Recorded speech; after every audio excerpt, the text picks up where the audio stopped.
There was a time when being a vampire was awesome. They were the creatures of the night, an almost unstoppable beast that could kill hundreds of humans and live forever.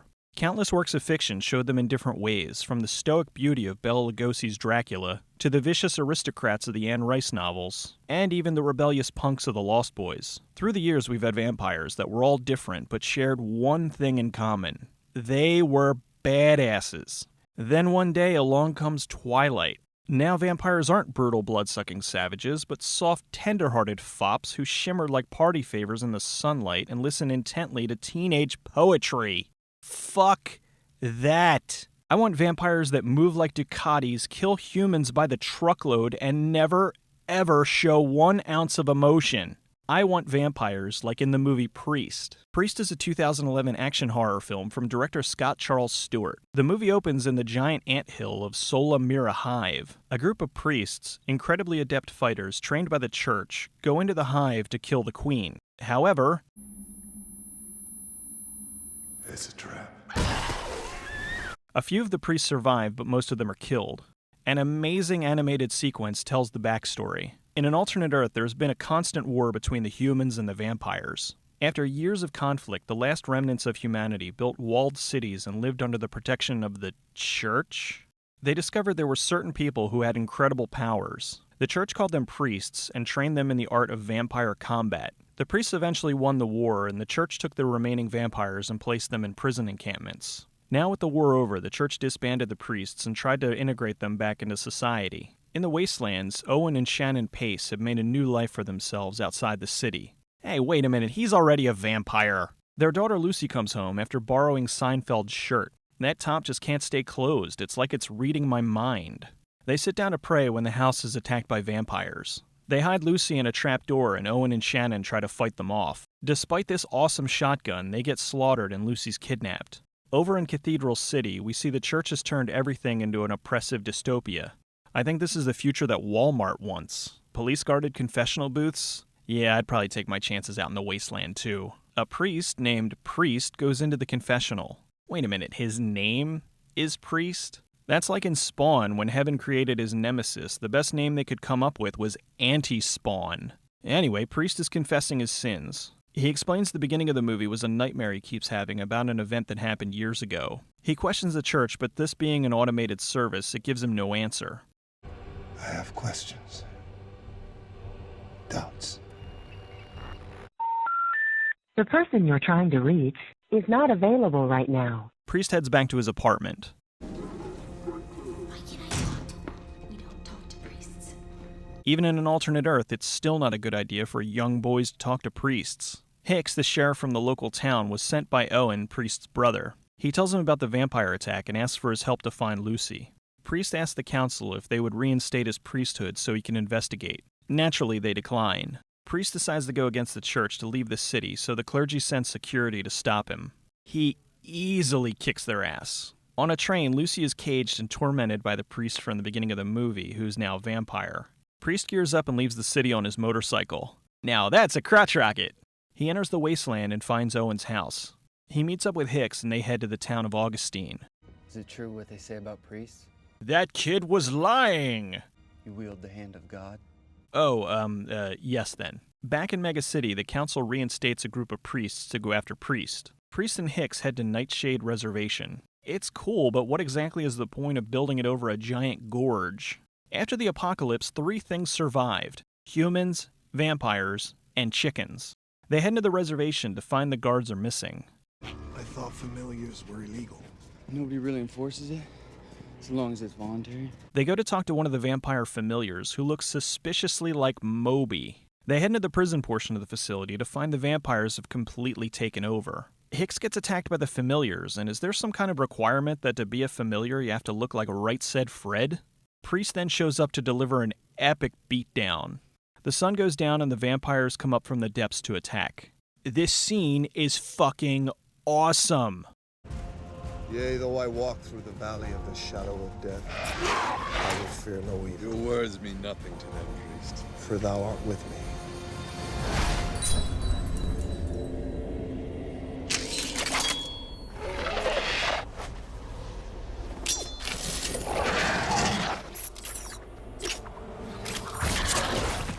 Since Hicks never fought vampires before, Priest explains how to shoot them. Their body weight pulls them into concentric patterns. You need to anticipate their trajectory to get a kill shot. There are always 2 points, A and B. Know them both, and you'll kill a vampire. They just love showing off these motorcycles. They climb into the Hive to investigate, because that worked out so well the last time. Priest searches the Hive and runs into Priestess. Priestess? For as cool as these characters are, they really phoned in the names. Priestess tells Priest that she separated from the other 3 priests to warn him that they were looking for him. So what are the other priests' names? Priest 2, Priest 3, and Priest 4? They hear some gunshots as Hicks is attacked by a Hive Guardian. It's a Hive Guardian. Who the hell are you? It's too big to get down here, which is the only reason you're still alive. Sure is a good thing the Hive Guardian is too big to get into the Hive.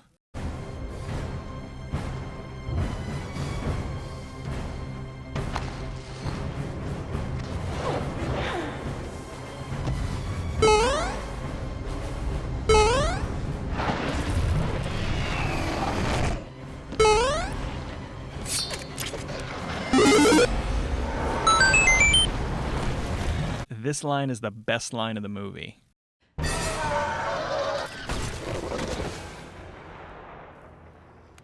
Point A, meet point fucking B. They head into the Hive and find the vampires have bred a new army and dug a hole to the other side so they could attack the town of Jericho. Aw shit, all aboard the vampire train.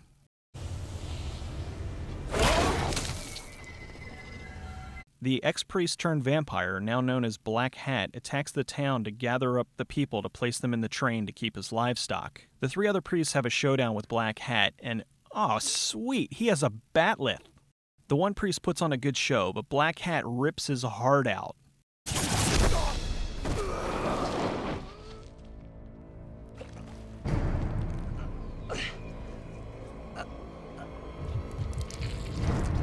Priest, Priestess, and Hicks make it to Jericho to see the carnage. Well, I guess it was inevitable we'd have a crucifixion. The train is heading towards Cathedral City for a massacre. They load up on explosives and head out to blow up the train. Black Hat explains the church's reasoning for destroying the vampires. The church teaches us that the eyes are the windows to the soul, and that since vampire evolved without eyes, it is a soulless creature to be Eradicated.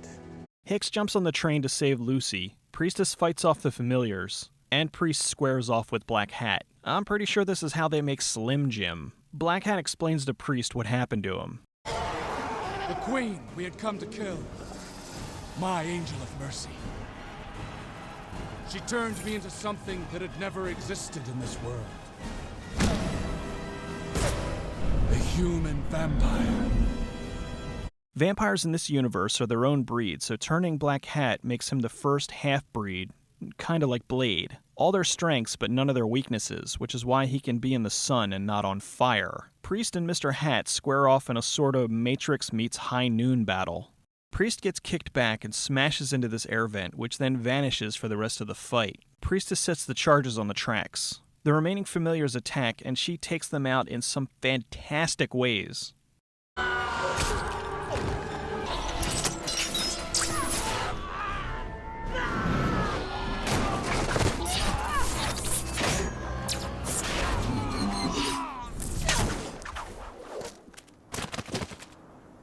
One of the familiars managed to destroy the detonator, so Priestess plants the charges on her bike. Black Hat knocks Priest off the train.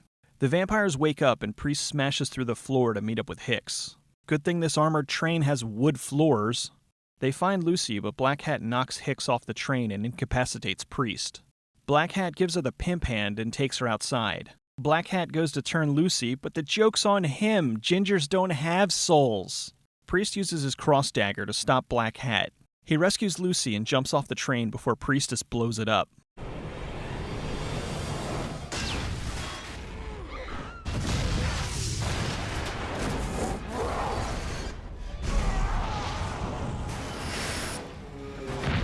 Lucy goes off with Hicks, and Priest goes back to Dark City to confront the Monsignor.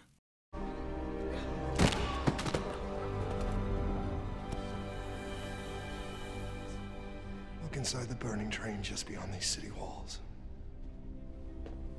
You'll find hundreds more like it. And their queen was not among them. Lies! This man is a charlatan. A risk to the security of the cities. There is no vampire menace. The war is over! Priest! No. It's just beginning. Priest meets up with Priestess and heads into the wasteland, presumably to obliterate more vampires. The movie was filmed mostly on sound stages in California for about $60 million. The desert scenes were filmed at El Mirage Dry Lake and Sagi Dry Lake, both in California. Director Scott Stewart started as a visual effects artist in movies like Mars Attacks, The Lost World, and The Host, before finally getting the chance to direct his first movie, Legion, in 2009. On top of also having a heavy religious slant, Legion also starred Paul Bettany, who played Priest. Bettany was excellent in the role. He showed this super cool exterior and looked like somebody who could easily go up against an army of vampires. He was so badass, he even made the ridiculous cross-face tattoo look good. Maggie Q played Priestess, and I thought she did very well. Her role kind of reminded me of Michelle Yeoh in Crouching Tiger, Hidden Dragon. Cam Gigandit played Hicks, and he redeemed himself from the horrendous movie The Roommate. Coincidentally, he also played one of the lame-ass vampires in the first Twilight. Lily Collins was filming this when her first movie, The Blind Side, was released, which ended up being a huge boost for her career. Her next movie out is Mirror, Mirror, the first of 2 Snow White-themed movies to hit this year. Ugh, look at that poster. Just reminds me of how much I wish Julia Roberts stayed retired. Christopher Plummer absolutely owned as the Monsignor. Even though he wasn't in the movie very much, he dominated every scene. The always great Brad Dourif had a small role as the holy water salesman. Carl Urban was great as the villainous Black Hat, and I'm looking forward to seeing him in the reboot of Judge Dredd. The weapons in the movie were nothing short of amazing. Almost all the priest's weapons were dual purpose. The cross dagger, the rosary rope dart, the dagger that split into 2 daggers. So cool. Hicks's custom blade was made out of Damascus steel, and it took over 100 man-hours to create. The guns in the movie were also great. Hicks's revolver weighed over 20 pounds, and the scene where he was pointing it at Priest, you can see his arm trembling because he was having trouble holding it up. Hicks's bike was a modified Suzuki Gladiator 600, while the Priest's bikes were made out of about 3 other bikes, 2 of which were drag racing bikes. The movie was based off the long-running Korean comic book Priest. The opening animated sequence was an homage to the comic. Lucy was an homage to the character of Lucy in Bram Stoker's Dracula. There was 2 nods to Indiana Jones. The city was definitely inspired by Blade Runner, and Stewart worked on the Final Cut version in 2007. And Priest was an homage to John Wayne's character in The Searchers. In the scene on the train, Urban accidentally stepped on Bettany's hand for real, so his scream was authentic. The great Phil Tippett and his FX team designed all the vampires. This is a perfect example of using CGI the right way. In some typical studio nonsense, Sony made them reduce the blood in the movie so it could be released as PG-13. Thankfully, they released the movie uncut on Blu-ray with all the blood and carnage intact. Strangely, the DVD is only available as the inferior PG-13 version. Legendary composer Chris Young did an amazing job with the music. He scored well over 100 films, and this is definitely one of his best. The incredible opening animation was done by the creator of Samurai Jack and the animator of the Clone Wars, Genndy Tartakovsky. They originally had the opening storyboarded, but the studio said it was too expensive and they wanted to reduce it down to a text crawl. Stewart asked if he could do the opening for a few $100,000. They agreed and allowed him to hire Tartakovsky. This movie is great. Now we can do this the easy way. Oh, God. I've always preferred the hard way. While I do have a soft spot for post-apocalyptic movies, I feel this would be good even without that angle. The story could have been fleshed out a bit more, but I still felt satisfied. I think maybe they were hoping to start out with a bang and then go into more depth with the sequel. I don't understand how this movie did so poorly in the theater. It did borrow here and there from various sources, but in the end it felt wholly unique. Priest the character was outstanding, and I loved the world that he inhabited. I also thoroughly enjoyed the fact that the movie had no comedic relief whatsoever.